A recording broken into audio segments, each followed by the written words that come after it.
Long ago, in the age when trolls still waged war against the Akir, the Cathraxi warbringer Mythrax the Unraveler was unleashed upon the western sands.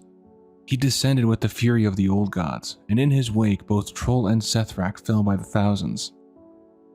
It was only through the sacrifice of the great lowest Sethraliss that Mythrax was struck down. Yet even in defeat, the creature's might was ruinous. He shattered the disc at the heart of Atulamon before he fell. What had once been a lush jungle slowly withered away. The passing of ages, coupled with endless cataclysms, stripped the region bare until it became the desert now known as Vol'dun. Most trolls abandoned the wasteland, leaving behind only the Sethrak, who survived amidst the sands. To the Sethrak, this desolation remained sacred ground, consecrated by the sacrifice of their Loa.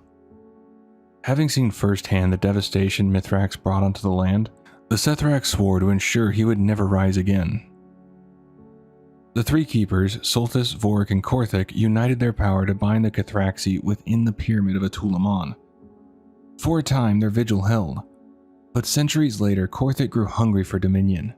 Where once he had guarded against the old god's servant, he now dreamed of wielding it. He declared himself emperor, rallied the Faithless to his banner, and plunged his people into civil war.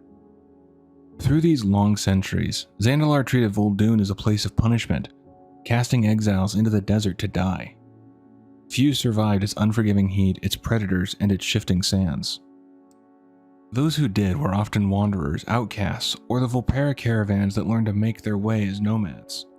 Even outsiders sought to plunder its secrets. During the Fourth War, the Ashvane Company came to strip the land for Azerite, carving into the southern rocks for profit.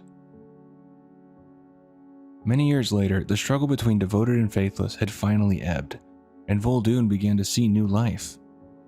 Queen Talanji called the Zandalari exiles home, while the Volpera carved out places of their own. The ancient burrows were rebuilt, joined by the Volpera hideaway and a market at the Scorching Sands outpost, shared with the Devoted. Old wounds lingered, but many of both Faithless and Devoted found themselves forced to move forward, leaving the war behind them. Even Atulamon gained a new meaning, repurposed by young Volpera as a site of coming of age. Thus, the desert, once cursed by blood and shadow, grew into a land of uneasy renewal, forever shaped by sacrifice, yet still reaching for tomorrow. Bladeguard Kaja crossed into Vol'dun with two things, a mission and a warning. Rakera was missing, unaccounted for, possibly dead. And somewhere beyond the sands, the name Jakra'zet echoed louder than it should have. Not in shouted orders, but in whispers. There had been no grand command, just a quiet word from Talanji and Kaja was gone. She had her target, and that was enough. The flight was direct, fast and silent. No banners, no formation, no comfort in numbers. Just Kaja, two riders flanking her, Jorana and Tarkaj, and Talanji's champion riding close at her back, sharing wind and saddle straps as the jungle fell away behind them. They flew low over Nazmir's canopy, where the air still smelled of wet leaves and rot. But ahead, the world cracked open. No trees, no green, only jagged stone and scorched wind. Vol'dun yawned wide like a wound that had never healed. Here, the Empire cast its unwanted. Here, the sun burned the names of the dead. Kaja tightened her grip and adjusted course. The ridges rose, red rock and dry teeth, and for a moment she thought they might make it through clean. But then the air changed, a flicker, then a crack. Then the sky ignited. Not from the moon, not from any storm, but from something summoned, something waiting. Lightning tore through the flight path, unnatural and precise. An enemy was waiting for them. We need to speed things up. The king has nosy visitors. That could pose a problem. You do your parts, General, and I will do mine.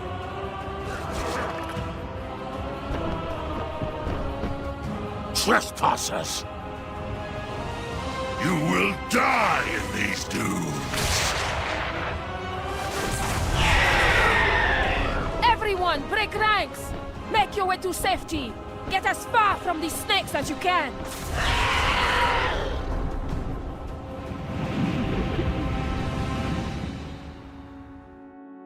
The canyon was quiet when the outsider arrived. Not silent, but hushed, like the desert itself was waiting. They followed the curve of the ridgeline down into a narrow hollow carved by time and wind. Torchlight flickered against the stone, casting long shadows across crates and bedrolls. A pair of Volpera stood watch near the outer edge, perched on the backs of resting hyenas, their silhouettes still beneath the stars. No challenge was issued. The guard had already seen who approached, and who they arrived with. Nisha had found them in the Sethraliss grasp earlier that evening, half beaten and stripped of weapons. She didn't say much when she returned, only that she'd gotten what she needed, and that the outsider had earned their second chance. Now they were here. At the center of the camp, Blade Guard Kaja lay across a worn blanket. Her body was still, her breath shallow. Sweat clung to her brow despite the chill, and her skin had turned the wrong shade, too pale in some places, too flushed in others. She murmured faintly, words lost before they ever reached her lips. Nero knelt beside her, moving with quiet urgency. He checked her pulse, adjusted the cloth beneath her neck, and hovered his hand just over her forehead. Whatever poison had taken hold, it was digging in. Mira stood nearby, arms crossed, trying to look calm and failing. She stole glances at Kaja every few seconds, as if expecting her to vanish. The outsider stepped closer, and Nero needed venom from the sand stingers nearby, and Mira wanted there to be something to help Kaja's thirst when she woke. Nero would stay. Mira too. The outsider nodded once and turned into the night. Wind caught the edge of the blanket beneath Kaja, rustling it gently. A torch sputtered in a sconce. The desert, for now, held its breath. Sometime later, the outsider returned, carrying what the desert would give. Venom sacs from the sand stingers and juice pressed from thorn-split pricklevine. Nero said little, only set to work. The mixture stung sharp as it was pressed to Kaja's skin, but it pulled the fever down like a tide receding. Kaja's breath steadied long before her eyes opened.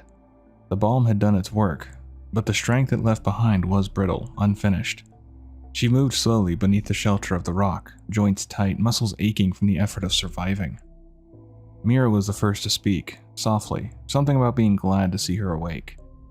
But it was the pages nearby that held Kaja's attention. She picked them up one by one. She knew what needed to be done and what direction they had to head to. The caravan left quickly.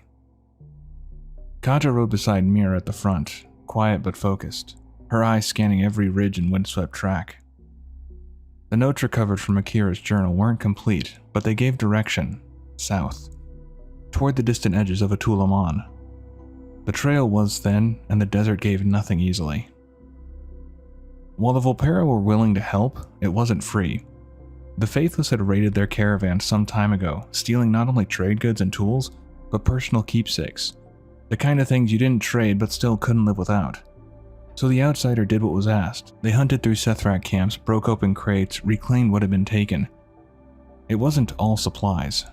Just inside the mouth of one cave, the outsider came upon a scene they hadn't expected. A Sethraliss impaled by a familiar blade. Tarkaja's weapon, deep in the creature's chest, hilt pointed toward the ceiling of the cave. Around the body lay 3 more Faithless, cut down in the same brutal fashion. But there was no sign of Tarkaja himself, no trail, no message, not even a drop of blood, just the sword, placed like a grave marker, and silence. Farther along the journey, the desert offered up a second wound. They found Jorana's body collapsed beside her mount, both lying still in the open dust. There were no words, no signs of violence. Whether it had been the crash or the lightning, it didn't matter now. She hadn't made it far. Though not all was lost, scattered across the rocks, half buried in sand and wind, the outsider found more of Rakera's pages, some in a broken satchel, others caught beneath dried thorn branches, just enough to give Kaja what she needed. She read them without speaking. I write this as I sit in a cage with a dozen other exiles, traveling to the sands where we will live out our days, however numbered they may be. The air, heavy with heat, tells me we're close. The sun has set across the dunes, providing some relief from the heat that has made many delirious. In a sun-stricken stupor, one among us began rambling about a temple to the south that welcomes exiles. I doubt he will make it through the night. Assassins, sent by Jakra'zet, attacked our camp in the middle of the night. Unarmed and befuddled by sleep, we were unable to defend ourselves. I fought off the traitors, but it was too late. The survivors had scattered, each now forced to navigate this unforgiving terrain alone. I won't survive much longer without food or water. After traveling in circles for most of the day, I decided my only option was to follow the advice of a rambling madman and head south toward the promise of shelter. Her fingers running over each line as if the shape of the writing alone could prove Rakera still lived. Every entry painted a path, injuries, movement, a push toward shelter, and then mention of a temple, not named but known. Kaja folded the pages into her satchel. They kept moving. The trio made their way south, the wagon groaning under its weight as the desert stretched wide around them. Mira spoke as they rode. You keep an eye out for your friend. I'll keep my eyes on the road. Zemlon's port is to the south. Ships haven't sailed into its dockyard for years, but it's still our best chance at getting what Kiro and Nisha need for their attack on the Sethrak. Can you believe this wasteland was once the jewel of the Troll Empire? A jungle teeming with life! Now, whatever's left is buried beneath the sands. How could Rakera survive in such a place? I doubt she could. Most of your kind can't. Well, not anymore. I will find her, or die trying. Mira, stop the caravan. I see something up ahead. This is Rakera's shield. Where is she? What have you done to her? Jakra'zet's to blame for this, not me. Rakera's the only reason I'm still alive. Jorrak leaned forward as the sun dipped lower, his expression distant, not from heat but memory. He spoke of the first night he had spent in the desert, when sleep had been broken not by the cold, but by the sound of death.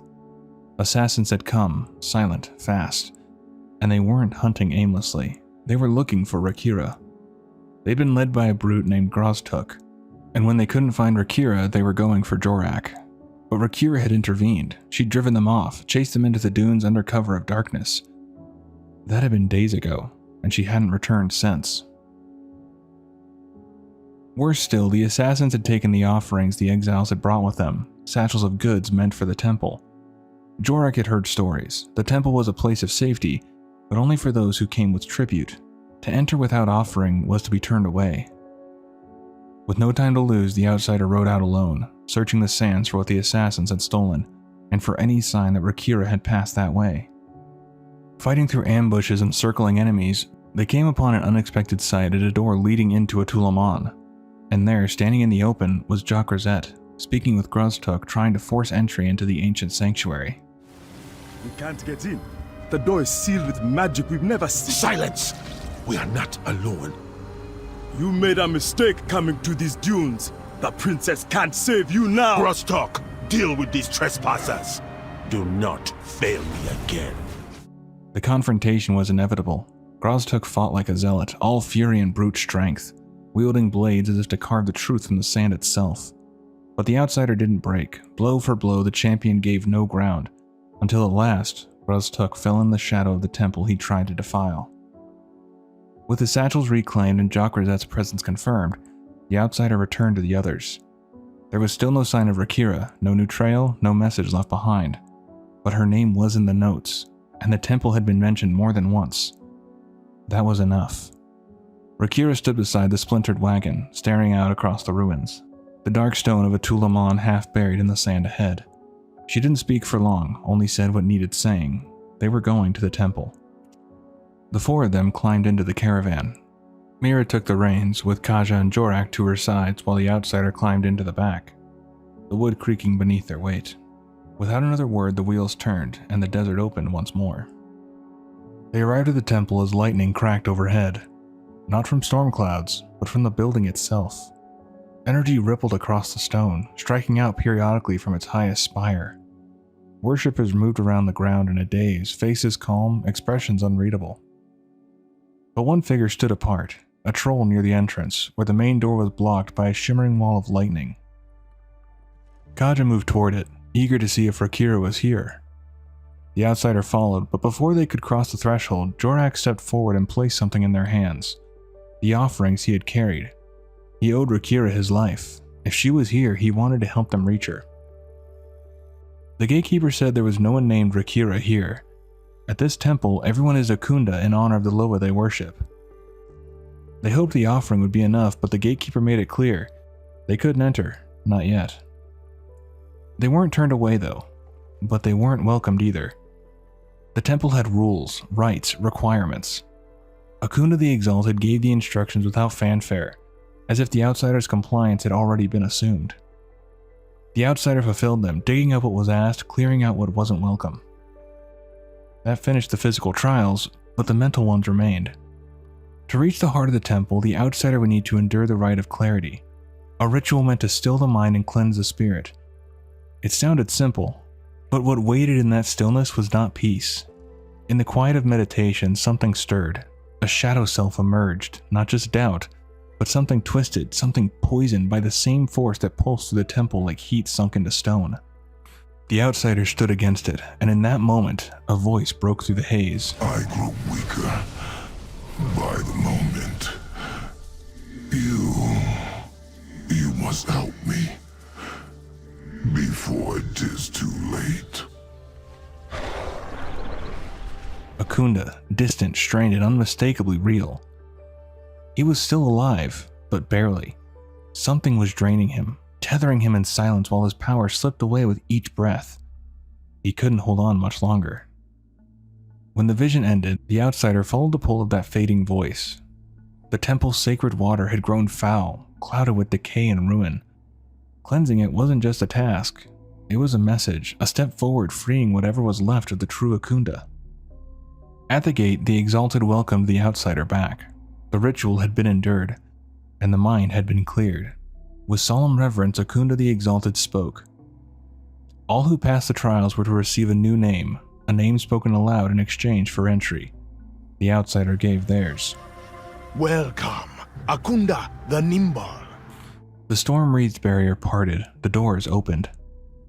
Inside, Kaja caught sight of her at once, but something was wrong. The Zandalari woman standing near the temple's edge bore a blank expression, and moved with ritual calm. She wore the robes of a worshipper. She answered only to the name Akunda the Forlorn. But Kaja knew her. There was no mistaking the face, the stance, the edge that hadn't quite dulled in her eyes. It was Rakera. She wouldn't leave without her. One of the temple's followers, his voice brittle with uncertainty, whispered to the outsider. A friend of his had gone to the Valley of Sorrows and hadn't returned. Memories were vanishing, not just Rakera's, his own. If anyone could help, it would be Meilani. So the outsider went, leaving the others behind beneath the shadow of the temple. The valley stretched in dry folds of stone and silence. Nothing grew there, not anymore.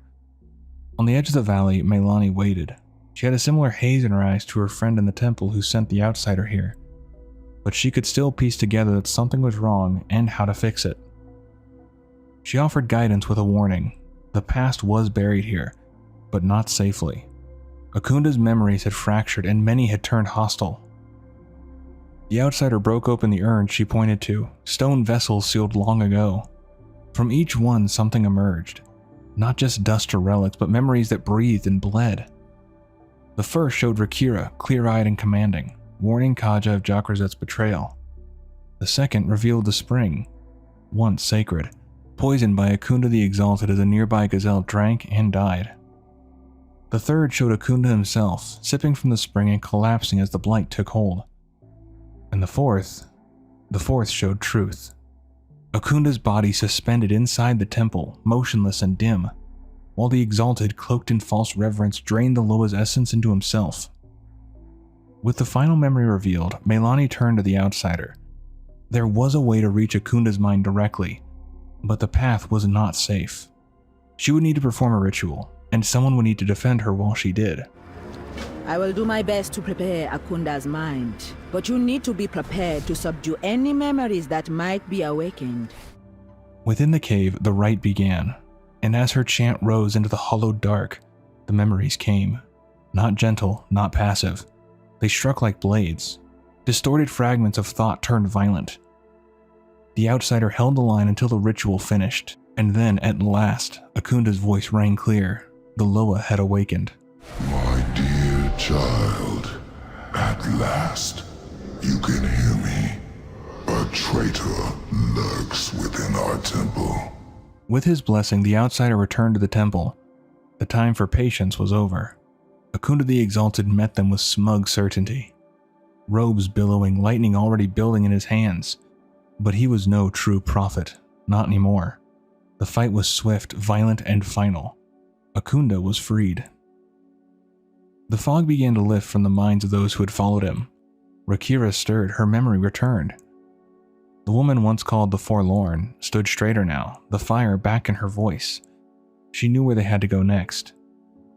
The three of them, Rakera, Kaja, and the outsider, regrouped at the caravan. Jorrak remained behind.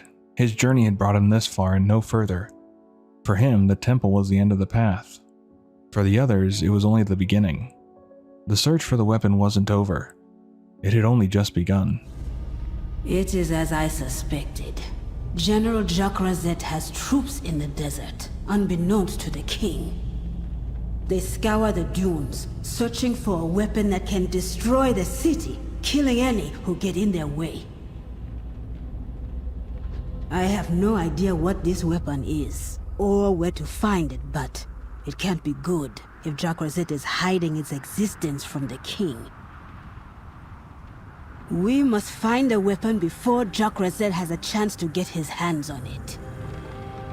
The ruins are on the way to Zemlon. I'm happy to take you there. Dolly and Dot are great company, but it's nice to have friends to talk to. We're friends, right? We wouldn't have found Rakera without you, little one. But the desert did not let them pass unchallenged. The ambush came with little warning. Shadows surged from the dunes, Sand Fury assassins, blades drawn, striking fast and without sound. The caravan was set on fire and it bucked and swerved. Dolly and Dot, startled by the crash, broke free and tore off toward the distant skyline, with Mira sprinting after them. Dolly! Dot, wait! It's not safe down there! The wagon shuddered to a halt as Kaja and Rakera leapt to meet the attack, the outsider close behind. By the time the last assassin lay still, the wind had picked up again, dry, restless, hungry. They followed the alpaca tracks northeast. The path led through shattered rock until the outline of Vol'dun emerged from the haze. Their jagged towers wilted, splintered as if the desert itself had rejected them.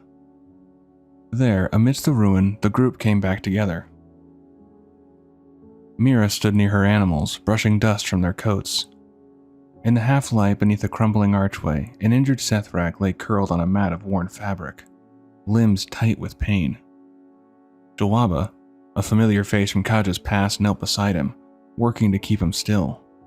Not far off, Kiro waited in calm silence, and Nisha sat atop her hyena, next to Kiro, with a pterodax at rest at the entrance of the building. The Sethraliss had taken a sting from a scorpid, and his breathing was thin. Jawaba didn't look up. Kiro knew what was needed. Cactus pulp, venom glands, something to draw the heat out. The outsider understood. This had been done once before. They returned with what was asked for. The mixture was prepared and applied, and the Sethraliss' breathing steadied. His body no longer trembled. His strength, though dulled, was returning. The others began to speak with him, careful, slow. He said his name was Sarek, and he remembered more than just pain. He spoke of seekers who had come to Vol'dun hunting something hidden, something left behind. None had succeeded. Most had not returned. But Sarek knew the signs they had missed. He told of a statue near the heart of the ruins, one whose eyes had long been empty. The outsider moved through the ruin, searching among the rubble. One gem lay half buried near a fallen wall, its surface catching the sun just enough to reveal itself. The second sat deeper within the city, inside a structure stripped bare by time, roof fractured, walls crumbling inward. The gems pulsed faintly when handled, like they remembered being part of something of power. On the face of the statue, the gems were placed into waiting sockets. A hum stirred in the air, low, resonant, like breath held too long. The eyes lit, then came a figure, cast from light. Vorrik, if you are receiving this message, then I fear I was too late. Korthek has betrayed our people and plans to break the barrier we placed on the tomb long ago.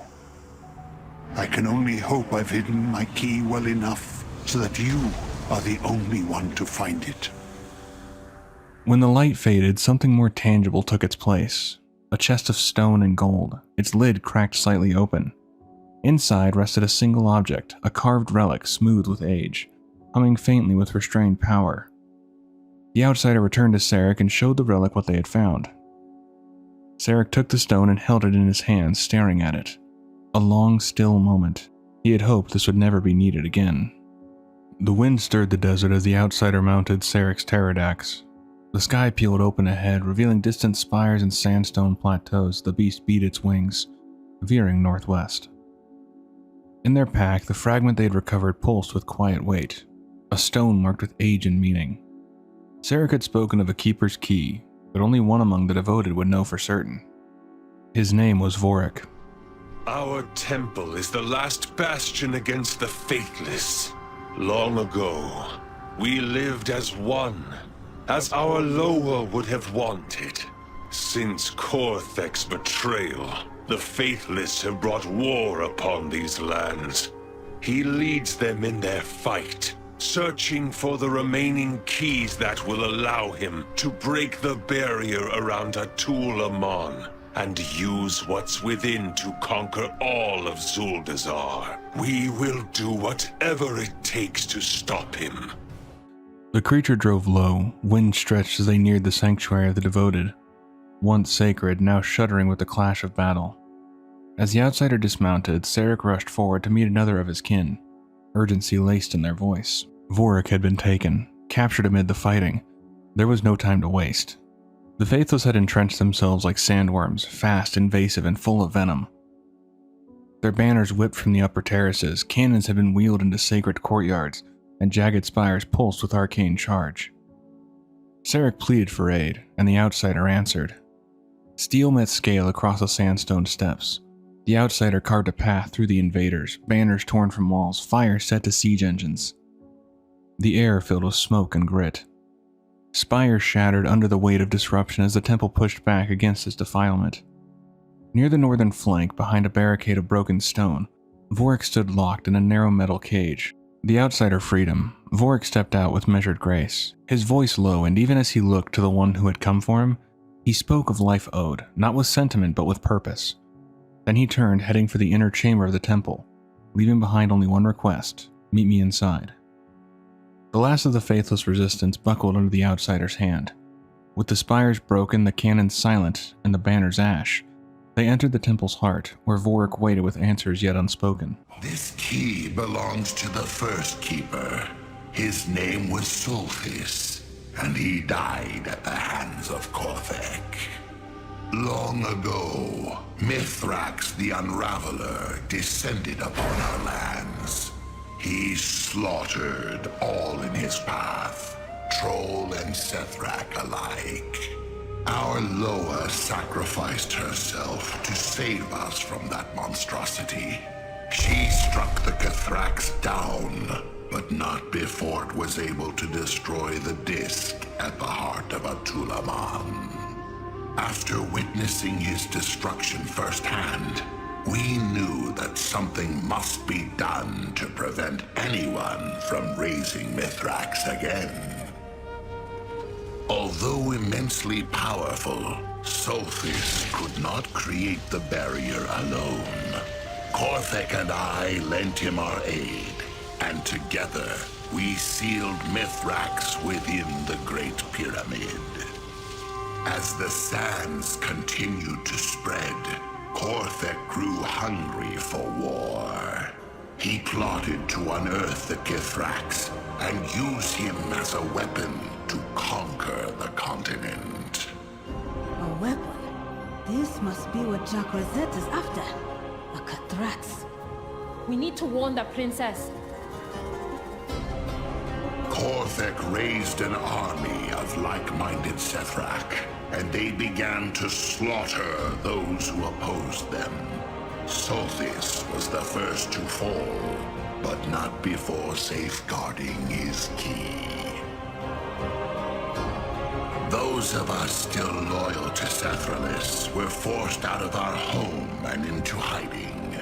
We have been fighting the Faithless ever since. Korthek has gone too far. I must deal with this personally. Protect the keys while I am away. We will defend your people as our own. Meet me at Vol'dun's Fall as soon as you can, champion. We shall sneak into Korthek's fortress together. You met Vorrik at Vol'dun's Fall, where heat shimmered off the rocks and the wind carried the sting of dust. Beginning the trek, Vorrik tells a tale to the outsider. We are heading into the heart of the Faithless Empire, champion. It is a cruel nest of rock and dirt, swarming with Sethrak who have forsaken our Loa. I lived here too once, long ago, before Korthek betrayed our people for power and madness. In those days, Korthek and I led all Sethrak in our worship of Sethraliss. My personal sanctum was hidden away in the hills, a small shrine to Sethraliss, where I could meditate. It has been abandoned for years, but it will be an ideal place to launch our... Wait, what are Valkyra doing here? Be quick. Be clever. Everyone stay calm. This is one of the good ones. Hot Sans, am I glad to see you, friend? I'm in way over my head here. Nisha will be so happy to see you. She's out at the crater killing Sethrak, like she always is. I will stay here to prepare for our assault, while you sow chaos among the Faithless. Return soon. We must strike at Emperor Korthek without delay. The outsider moved on alone, down through the fractured rocks until Nisha came into view. She was already in position, crouched behind a broken rise of stone, her eyes locked on the camp below. Her words were sharp and fast: plant the banners, arm the captives, and let the Faithless burn their strength chasing shadows. It wasn't just rebellion, it was vengeance. Then the banners rose, crimson cloth driven into the chests of the dead, symbols of defiance snapping in the scorched wind. The outsider struck open the cages, iron bars groaning before they gave way. Shackles fell to the sand and blades passed from hand to hand. No orders were given, no plea for courage, only the look of those who had been broken now choosing not to be. Fear moved faster than fire, and in that crater below, a whisper of revolt surged into a howl. The outsiders slipped back through the dunes as the riot bloomed behind them. Smoke curled upward from the crater, and shouts cracking through bursts of lightning. The Faithless had lost their rhythm. The Volpera had reclaimed their moment, and the outsider was no longer needed here. But the fight was not yet finished, not while Vorrik still waited. Inside the cave, Vorrik placed the staff into the outsider's hands. His expression was solemn, his voice steady. The staff was not given lightly. It was a symbol of the devoted, a relic of both purpose and trust. It would draw power from the Faithless spires above, where suppression towers still pulsed with energy stolen from the Pterodax. The energy could be reclaimed, turned back upon its masters. Vorrik had seen a chance to do so, but he could not walk both paths himself. He spoke of another way, another ally, one who had once flown at his side, but time and silence could unmoor even the strongest bond. He did not know if Rakera would remember him, or if the old loyalty still lived. Vorrik would go ahead to try. The outsider in turn would drain the towers and gather the storm's weapons. Once finished, they would meet at the mountain's peak. The outsider moved quickly through the ridge. One by one, the suppression spires were drained, their stolen power pulled into the staff. Its runes flared with each burst, bright against the darkening sky. Across the slope, skycallers fell from their posts, the lightning bombs they carried now pulsing in the outsider's pack, glass canisters humming with stolen storm. When the last charge had been taken, the outsider began climbing through a narrow canyon that twisted upward toward the summit. The wind thinned, the sky opened, and there, high above the broken land, Rockjohn waited, perched atop the mountain's edge. Vorrik stood beside him, hand resting against the creature's scaled flank. Words already spoken. Whatever passed between them had been enough. As the outsider approached, Rockjohn shifted. Without a sound, they mounted together, Vorrik at the reins and the outsider steady behind him. A single cry broke from the beast's throat, long and low, echoing across the peaks. And then Rockjohn launched, his wings splitting the sky. The desert reeled below. From above, they struck in tandem. Bombs dropped in arcs of flame, while the staff's power lashed down in blinding bolts. The gate that sealed Korthik's sanctum flickered once, then it cracked, then it shattered. A wound tore open in the stone by skyfire and fury. There was no pause. The bulwark surged forward, led by Vorrik, breaking through the Faithless ranks like floodwaters loosed from a dam. Relics of Sethraliss, taken, hoarded, defiled, were recovered from shattered altars, carried out in cloth wraps with reverent hands. What had been buried in arrogance was returned to purpose. What had been stolen was no longer theirs to keep. The battle gave way to silence, and the wind no longer carried war. The bulwark slowed, the last relic was wrapped and taken, and still, one shadow had yet stepped into the light. They stood before the sealed entrance of the Temple of Sethraliss. Wind stirred dust across the open courtyard, and the sky overhead churned with stormlight. Korthik had not emerged.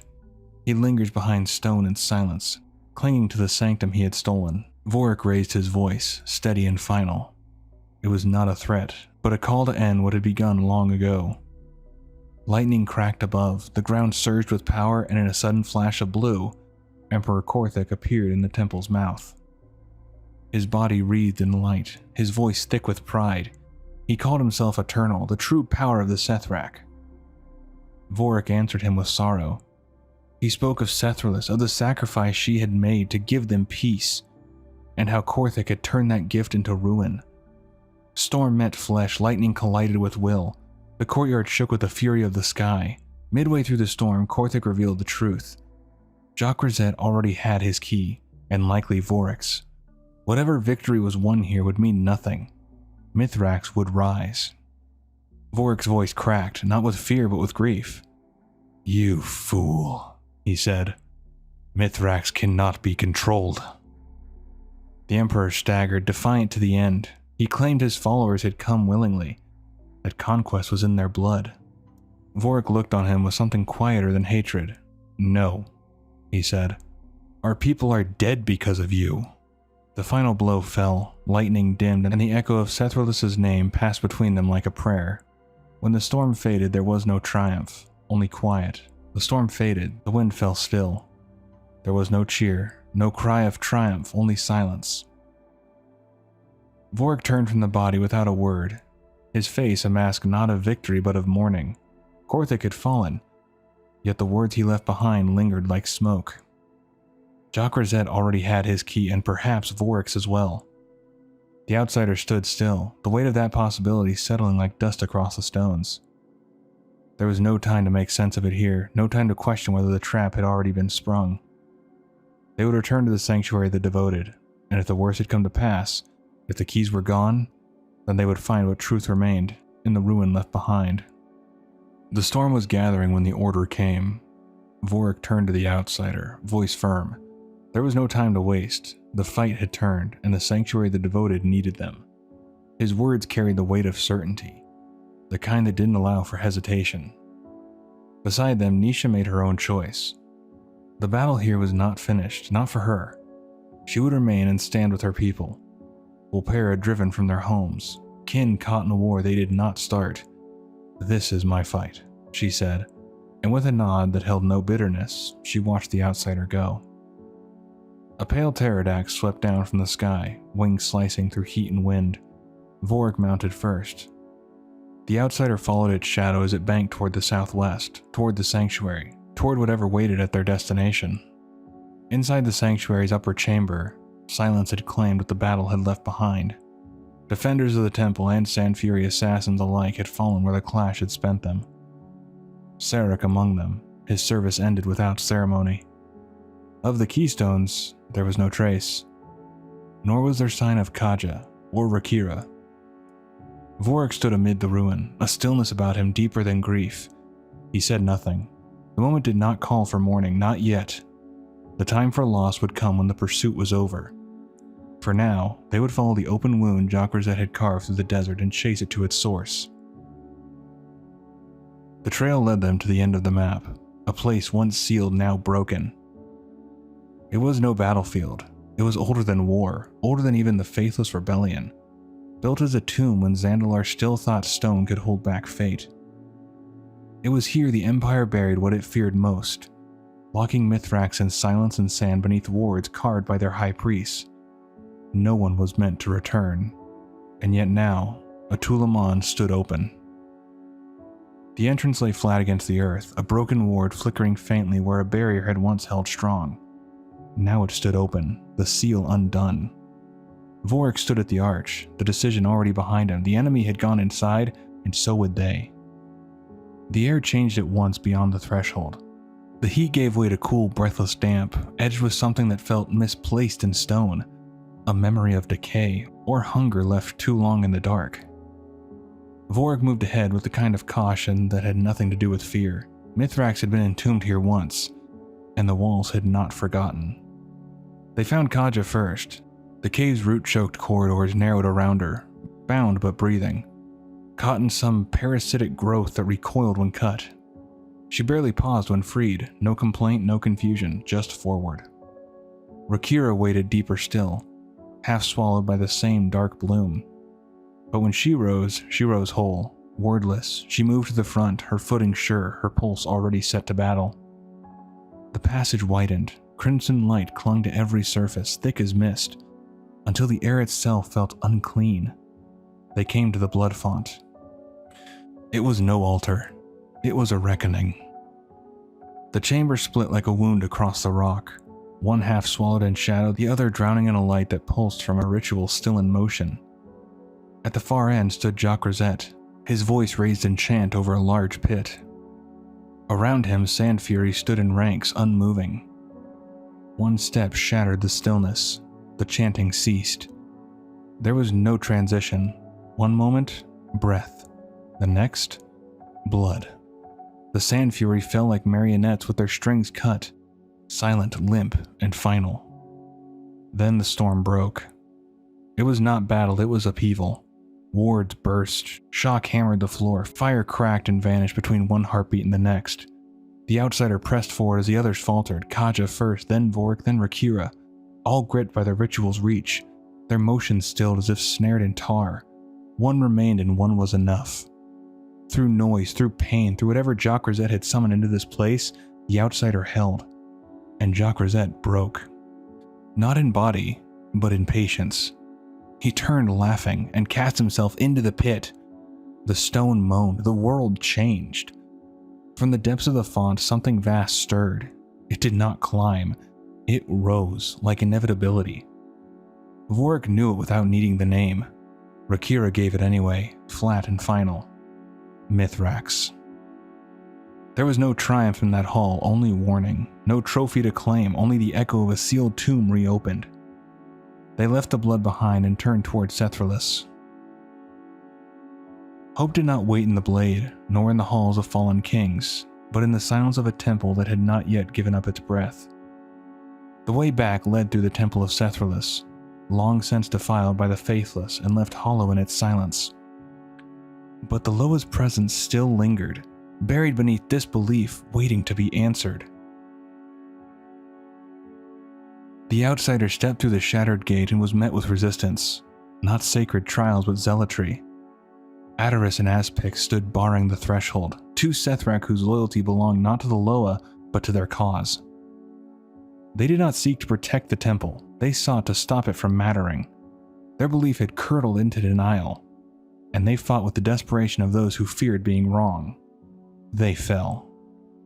Deeper within, Merektha coiled through the dust, massive and ravenous. She was no spirit, only flesh, bred from stolen power, a broodmother crafted to outlast hope itself. Her clutch had already begun to hatch, fangs and scales tearing through the earth in waves, but the outsider carved a path through every last one. In the end, the ground stilled, and the mother fell with it.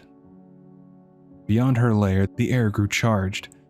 Currents sparked in the stone, pulsing with unnatural rhythm. Jakra'zet waited there, storm given form, a twisted elemental bird from the temple's own heart. He had once been lightning, perhaps. Now he was fury. The outsider brought silence instead. The path at last led to the sanctuary's core, where the Avatar of Sethraliss lay dimmed and flickering, held upright only by memory. She was not absent, she was sick, tainted by hands that feared her return, surrounded by hexers and guardians tasked with keeping her from rising. The outsider did not pray, they fought. Wave after wave of Jakra'zet's agents poured into the chamber, hoodoo casters, poison-flinging beasts, spectral toads summoned from ruin. The outsider struck them down, broke their wards, burned their corruption from the air. Between each clash came a breath, a chance, just long enough to place a hand to the Avatar's form and offer power in return. The light within her stirred, again and again. Every pause, every wound, every moment stolen from death was poured into her restoration. The enemy fought harder, the outsider stood firmer. And then she rose, not in flame, not in thunder, but in presence. The Avatar of Sethraliss stood, whole, awake. She brought with her a stillness that cut through all noise, one that rewrote the chamber around her, clearing the taint with a single gaze. Her power was not shouted, it was felt, deep in the bones, beneath the breath, in the stone itself. The sanctuary breathed again. When they returned to the sanctuary's upper chamber, the wounds had not closed, but the silence had changed. In the center of the hall now stood a radiant projection of Sethraliss's avatar, tall, patient, watchful. Her light did not erase the blood, it softened it. It did not promise safety, it promised that she was here. There were no words, only movement. Southward, the road wound toward Zandalar, where word would be carried beyond sand and stone.